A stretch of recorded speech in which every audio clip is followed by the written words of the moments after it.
तो हम फिर से लेकर आ चुके हैं आप लोगों के लिए शाम की सभी ताज़ा और बड़ी खबरें। एक एक कर आपको सारी खबरों की जानकारी देंगे आज देश दुनिया में क्या कुछ हो रहा है। दरअसल दोस्तों सबसे पहली जो बिग ब्रेकिंग निकल आ रही है आप लोग बता दोस्तों, बंगाल में मोदी सरकार को बड़ा झटका। जी आप लोग बता दें, ममता बनर्जी को मिल गया है सभी विपक्ष का साथ। इसके बारे में आपको विस्तार से बताएंगे। वहीं पर दोस्तों दूसरी बिग ब्रेकिंग हम आपको बताएंगे। जी हां, दरअसल आप लोग बता दें, किसानों ने लगाई मोदी सरकार की हार पर मोहर। जी हां, कहा फिलहाल दो राज्यों में तो हार चुके हैं, अब 5 राज्यों में जहां और चुनाव है वहां पर भी इनको पूरी तरीके से हराएंगे। इसके बारे में भी आपको विस्तार से बताएंगे।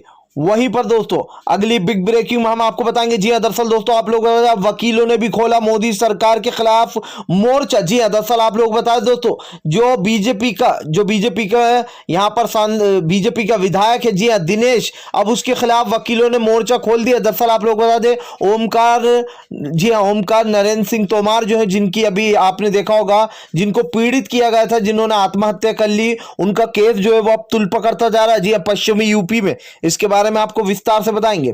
वहीं पर दोस्तों अगली बिग ब्रेकिंग में हम आपको बताएंगे। जी शिवसेना का समर्थन मिलने के बाद बंगाल में ममता बनर्जी और भी मजबूत हो गई है। जी यानी कि अब जो शिवसेना के जो समर्थक है वो भी ममता बनर्जी को ही सपोर्ट करने वाले।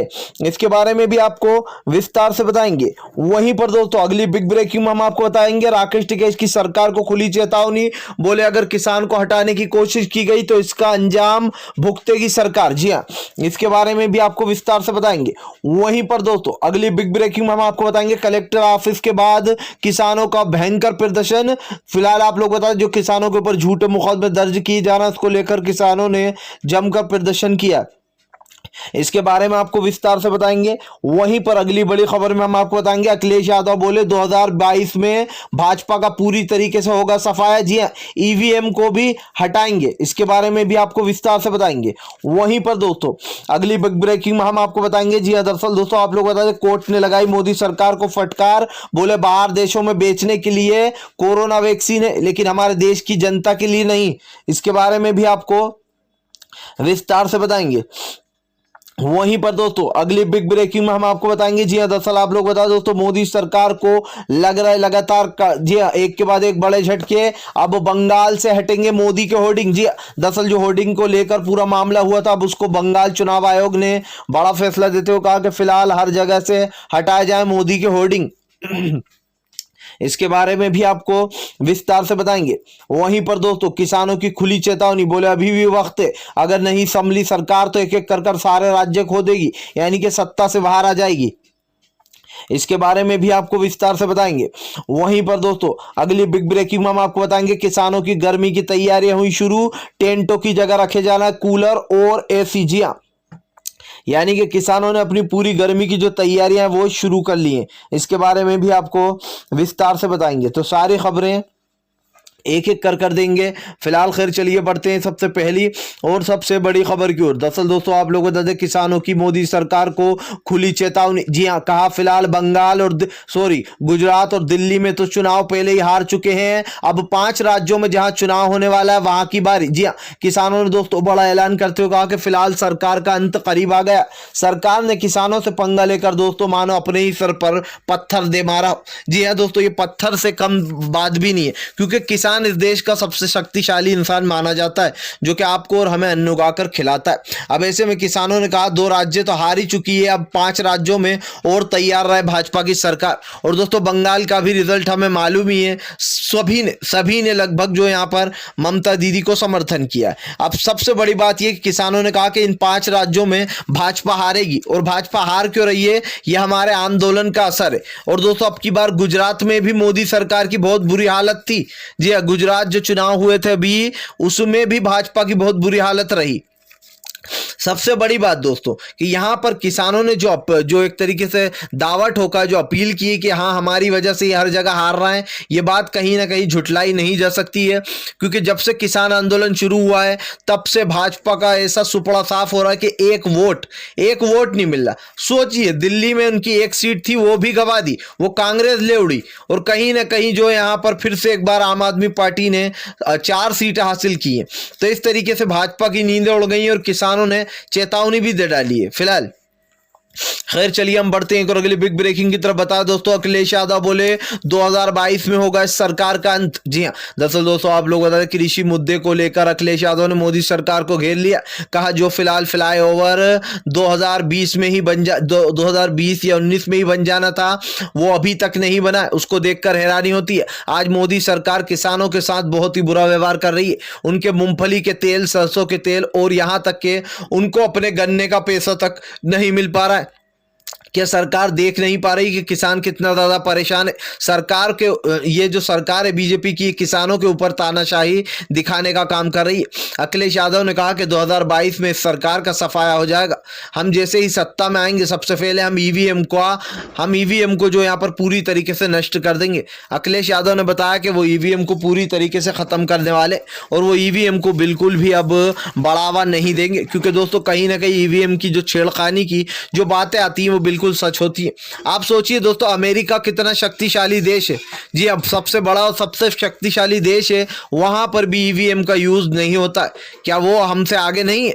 क्या उनको जो यहाँ पर परेशानी नहीं होती? लेकिन उसके बावजूद भी दोस्तों वहां पर बैलेट पेपर से चुनाव किया जाता है। तो अब आप खुद सोच सकते हैं कि अमेरिका जैसा बड़ा देश जब वो बैलेट पेपर यूज करता है, तो हमारे यहाँ पर फिर ईवीएम क्यों? एक बात ये भी है कि ये लोग खुद ही चाइना के सामान को दोस्तों बायकॉट करने की बात कर रहे थे और खुद ही चाइना का सबसे बड़ा प्रोडक्ट यानी कि ईवीएम यूज करते। ये सोचिए आप, इनकी दोहरा जो वो है सोच, वो आप खुद ही सोच लीजिए। फिलहाल खैर चलिए हम बढ़ते हैं और अगली बिग ब्रेकिंग की तरफ। बता दोस्तों अगली जो बड़ी खबर निकल कर आ रही, फिलहाल राकेश टिकैत की मोदी सरकार को चेतावनी। बोले अगर आंदोलन को जबरदस्ती खत्म करने की कोशिश की गई तो इसका असर भुगतेगी मोदी सरकार। जी हाँ, दरअसल दोस्तों आप लोग बता दें कि किसान नेता राकेश टिकैत ने मोदी सरकार को खुली चेतावनी देते हुए कहा कि अगर किसान आंदोलन के साथ दुर्साहस करने की कोशिश की गई तो इसका जो भी अंजाम होगा वो बीजेपी की सरकार भुगतेगी। जी हाँ, दरअसल दोस्तों आप लोग बता दें लगातार कृषि कानूनों को लेकर 3 महीने से ऊपर हो गया, किसान आंदोलन जो है आगे बढ़ता चला जा रहा है। न सरकार जो झुकने को तैयार है, ना ही किसान झुकने को तैयार है। ऐसे में बात कुछ अटक सी गई है। सबसे बड़ी बात, सरकार की नाक ऊंची हो चुकी है।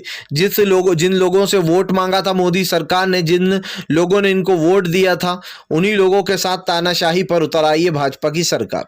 दोस्तों इसे एक तरीके से भाजपा का अंत भी माना जा रहा है कि अब किसानों को छेड़कर भाजपा ने अपने ही गले पर चाकू रख दिया एक तरीके से। और ऐसे में दोस्तों अब किसानों ने भी बड़ा ऐलान कर दिया। किसान नेता राकेश टिकैत बोले सरकार कुछ भी कर ले, यह आंदोलन ऐसा ही चलता रहेगा, चाहे 2024 तक की क्यों न चलाना पड़े। और 2024 में भी राकेश टिकैत ने कहा कि फिलहाल ये आंदोलन यूं ही चलता रहेगा और हम आंदोलन को आगे लेकर जाएंगे। यानी कि दोस्तों अब भाजपा की जो मुश्किलें हैं वो लगातार बढ़ती जा रही हैं। फिलहाल खैर चलिए हम बढ़ते हैं और अगली बिग ब्रेकिंग की तरफ। बता दोस्तों अगली जो बड़ी खबर निकल कर आ रही, ममता बनर्जी के सामने मोदी सरकार नतमस्तक। जी हाँ दोस्तों, एक तरफ अकेली ममता बनर्जी, दूसरी तरफ दोस्तों पूरी भाजपा। दोस्तों यहाँ पर ये जो खेल है ये बहुत ही मजबूत खेल है। अब आप इसमें समझ नहीं पाएंगे गेम। देखिए दोस्तों, सबसे बड़ी बात तो ये है कि एक तरफ सिर्फ एक अकेली महिला ममता बनर्जी है, दूसरी तरफ पूरी भाजपा उनके पीछे खाना पानी लेकर पड़ गई है। यानी कि जेपी नड्डा से लेके गृह मंत्री अमित शाह से लेके तो प्रधानमंत्री मोदी तक हर कोई जो है बंगाल में दौरे पर जा रहा है। बीजेपी वाले दौरे पर जा रहा है, बंगाल में रैलियां निकाली जा रही हैं। लेकिन कभी आपने सोचा है दोस्तों कि ममता बनर्जी का डर भाजपा में किस तरीके से भर चुका है? जी हाँ, एक तरफ अकेली सिर्फ ममता बनर्जी है और दूसरी तरफ पूरी भाजपा के बड़े बड़े दिग्गज नेता हैं। लेकिन सबसे बड़ी बात यही आ जाती है कि आज बीजेपी जो है वो पूरी तरीके से नतमस्तक हो चुकी है कहीं ना कहीं तृणमूल कांग्रेस के सामने। अब ऐसे में माना दोस्तों आपको बता दें, सबसे पहली बात, ममता बनर्जी को बहुत सारे लोगों ने समर्थन दे दिया है, क्योंकि सबका यही मानना है कि बीजेपी जहां चुनाव आता है वहां गिद्धों की तरह मंडराने लगती है। अब सबसे पहला शिवसेना ने पूरा समर्थन दे दिया कि हम चुनाव नहीं लड़ेंगे। इसका मतलब समझिए दोस्तों, जो शिवसेना के अब जो समर्थक है, जो वो भी हिंदुत्व पे चुनाव लड़ती है शिवसेना, और भाजपा भी हिंदुत्व पे चुनाव लड़ती है। सबसे पहली बात, अब जो जितने भी शिवसेना के समर्थक हैं वो किसको वोट देंगे? वो ममता बनर्जी को वोट वोट देंगे। अखिलेश यादव ने ममता बनर्जी का समर्थन कर दिया, जो भी अखिलेश यादव के पार्टी के लोग हैं वो भी ममता बनर्जी को वोट देंगे। जो उसके बाद दोस्तों आ जाते हैं आपके सबसे बड़े तेजस्वी यादव, जो कि काफी दिग्गज नेता माने जाते हैं आरजेडी के, उन्होंने भी अपना समर्थन ममता बनर्जी को दे दिया और उनका लक्ष्य यही है ममता बनर्जी की जीत। तो कहीं ना कहीं दोस्तों जितनी भी जो विपक्ष है वो अब मोदी के खिलाफ मोर्चा खोल के बैठ रहे हैं, क्योंकि उन्हें पता है कि देश का धीरे धीरे कर सब कुछ बर्बाद हो रहा है, लोगों के मौलिक अधिकार छीने जा रहा है। ऐसे में अब भाजपा के लिए दोस्तों बंगाल का चुनाव जीतना इतना आसान अब होने वाला नहीं है, क्योंकि जो उनकी विपक्ष पार्टियां थी उन्होंने कहीं ना कहीं मोर्चा खोल दिया भाजपा के ही खिलाफ फिलहाल। खैर चलिए हम बढ़ते हैं एक और अगली बिग ब्रेकिंग की तरफ। बता दोस्तों पश्चिमी यूपी में वकीलों का जमावड़ा। जी हाँ, दरअसल दोस्तों आप लोग बता दें ये मामला अब तुल पकड़ता जा रहा है। दरअसल दोस्तों आप लोग बता दें एक वकील ने अपनी जान दे दी थी। जी हाँ, इनका नाम था ओमकार नरेंद्र सिंह तोमर। जी हाँ, इन्होंने अपनी जान दे दी थी और ऐसे में आप लोगों को बता दें जब इन्होंने अपनी जान दी थी तो माना जा रहा था कि दिनेश खट्टर है कोई जिन्होंने दोस्तों प्रताड़ित किया था इन्हें, यानी कि इनके बेटे और बीवी के बीच में मैटर चल रहा था जिसको लेकर ये सुलह सफाई करा रहे थे। ये बीजेपी के नेता हैं दिनेश, जिनके ऊपर अब वकीलों का गुस्सा फीटा और कहा इन्होंने खूब प्रताड़ित किया है। इनकी वजह से जो ओमकार नरेंद्र सिंह तोमर है उन्होंने जो यहाँ पर अपनी जान दे दी। जी हाँ, अब वकीलों ने मोर्चा खोल दिया। हालांकि दिनेश जो बीजेपी का नेता है दिनेश, उसके ऊपर केस दर्ज कर लिया गया है, लेकिन वकील इतने में मानने को तैयार नहीं है। उन्होंने कलेक्टर ऑफिस के बाहर ताला तक डाल दिया वकीलों ने और भयंकर प्रदर्शन हो रहा है और मांग उठ रही है कि फिलहाल इस दिनेश को गिरफ्तार किया जाए। सिर्फ केस दर्ज करने से काम नहीं चलेगा, यानी कि वकील इतने में मानने को तैयार नहीं है। सोचिए दोस्तों, आज बीजेपी के जो लोग हैं उनके ऊपर बड़े बड़े आरोप लग रहा है। किसी की हत्या का प्रताड़ित करने का आरोप तो कोई सुसाइड कर लेता है, किसी का कोई रेप कर देता है, तो कोई बीजेपी का नेता जो यहाँ पर मर्डरर निकलता। तो यानी कि जो बीजेपी में जो विभिन्न प्रकार के जो आपको कैरेक्टर मिलेंगे वो अपने आप में ही एक बड़ी बात है फिलहाल। खैर चलिए हम बढ़ते हैं एक और अगली बिग ब्रेकिंग की तरफ। बता दोस्तों अगली जो बड़ी खबर निकल कर आ रही फिलहाल आप लोग बता दें मोदी सरकार को बड़ा झटका। जी हटेंगे सारे पोस्टर। दरअसल दोस्तों मोदी सरकार ने जो पोस्टर लगवाए थे जगह जगह अपने जानबूझ के प्रचार करने को, और वो भी ऐसी जगहों पर जहां पर दोस्तों चुनाव आने वाला है, इसको लेकर तृणमूल कांग्रेस ने आपत्ति जताई थी। जिसके बाद अब बंगाल चुनाव आयोग ने बड़ा फैसला लेते हुए कहा कि फिलहाल 72 घंटे के अंदर इन पूरे बैनरों को हटाया जाए मोदी के जो लगा रखे। जी दोस्तों, और ये चुनाव आयोग ने सीधा फैसला कर दिया। इसकी सबसे बड़ी बात यह भी है कि फिलहाल जिस तरीके से ये पोस्टर लगाए गए ये अपने आप में गलत बात है, क्योंकि एक तरीके से चुनाव आने वाला है और मोदी सरकार जो है दोस्तों वो अपना एक तरीके से प्रचार कर रही है। प्रचार से मेरा मतलब ये है कि जो वैक्सीन की फोटो है, जो उन्होंने वैक्सीन लगवाई थी वो जगह जगह सर्टिफिकेट पे लगाई जा रही है। इसको लेकर अब विवाद छिड़ गया था कि भाई वो सर्टिफिकेट वाली फोटो जो है वो जगह जगह क्यों लगाई जा रही है, क्या ये जो यहाँ पर खिलाफ नहीं है चुनाव आयोग। इसके बाद चुनाव आयोग ने फैसला लेते हुए उसको हटा दिया फिलहाल।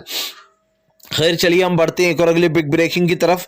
बता दो तो अगली जो बड़ी खबर निकल कर आ रही फिलहाल आप लोग बता दें बुरी तरीके से भड़के अखिलेश यादव बोले ईवीएम करती है घोटाले, 2022 में करेंगे ईवीएम का अंत। जी हाँ, दरअसल दोस्तों आप लोग बता दें ईवीएम को लेकर हमेशा से ही जो यहाँ पर लोगों के मन में शंकाएं रही हैं, यहाँ तक के सवाल भी उठे। अब जो है यहाँ पर ईवीएम को लेकर बड़ा ऐलान कर दिया। आप लोग बता दें अखिलेश यादव ने कहा कि जैसे ही सत्ता में आएंगे ईवीएम को पूरी तरीके से बैन कर देंगे, यानी कि 2022 में ईवीएम का सफाया कर देंगे। अब दोस्तों लगभग जो यहाँ पर 10 महीने रह गए हैं, ये समझ लीजिए चुनाव में जो यूपी का चुनाव होगा, और उसमें अभी से किसानों ने तय कर लिया है कि भाजपा का सफाया तय है। जी हाँ, यानी कि यूपी समेत 5 राज्यों में जहां चुनाव होने वाले हैं वहां पर किसानों ने ऐलान करते हुए कहा है कि फिलहाल वो भाजपा की सरजमी अब कहीं पर भी बसने नहीं देंगे। अब हर जगह से भाजपा का पूरी तरीके से सफाया होगा फिलहाल। खैर चलिए हम बढ़ते हैं एक और अगली बिग ब्रेकिंग की तरफ। बता दोस्तों अगली जो बड़ी खबर निकल कर आ रही है आप लोग बता दें कोर्ट ने लगाई मोदी सरकार को फटकार, बोले दूसरे देशों में कोरोना वैक्सीन बेचने के लिए है लेकिन हमारे देश की जनता को लगाने के लिए नहीं है। दरअसल दोस्तों आप लोग बता दें अब 60 साल के बुजुर्गों के ऊपर के जो बुजुर्ग है सिर्फ उन्हें ही कोरोना वैक्सीन दी जा रही है। ऐसे में याद कीजिए मोदी सरकार ने क्या वादा करा था बिहार में कि अगर हम जीत गए तो फ्री वैक्सीन देंगे और 19 लाख लोगों को नौकरियां देंगे। देंगे, ना ही वैक्सीन मिल रही है, ना ही नौकरियां मिल रही हैं। अब इसको लेकर भी दोस्तों सुप्रीम कोर्ट ने फटकार लगाई कि फिलहाल आप जो है बोलो वैक्सीन हमारे देश की जनता को लगाने के लिए नहीं है, और इतनी धीरे धीरे काम क्यों चल रहा है वैक्सीन का। अभी तक जो यहाँ पर देश की जनता के जो लोग हैं उनको वैक्सीन क्यों नहीं लगाई जा रही है। और इनकी वही दलील दोस्तों कि अभी बुजुर्गों को दी जा रही है 60 के ऊपर के। भाई वैक्सीन, कोरोना तो यूं भी फैल रहा है, चाहे वो बुजुर्ग से फैले या जवान से फैले, तो इस पर सवाल उठाए कोर्ट ने कि आप कह रहे हो हमारे पास इतनी वैक्सीन नहीं है, बेचने को है आपके पास, लेकिन इस देश की जनता के लिए वैक्सीन नहीं है। तो कहीं ना कहीं दोस्तों मोदी सरकार जो है वो अपने ही षड्यंत्र में फंसती हुई नजर आ रही है। फिलहाल अगर आप भी शांतिपूर्ण ढंग से पीएम की इन सभी गलत नीतियों का दिल से विरोध करते हो और आप मानते हो ये सरकार एक तानाशाह सरकार है, इसको तत्काल में अपना इस्तीफा दे देना चाहिए, तो इस वीडियो को ज़्यादा से ज़्यादा शेयर कीजिए, लाइक कीजिए, और अगर आप हमारे चैनल पे पहली बार आए हैं तो सब्सक्राइब करने के साथ साथ पास में एक घंटी आएगी यानी कि बेल आइकन, उसको ज़रूर दबाएं ताकि हमारे हर वीडियो की अपडेट आपको मिल पाए।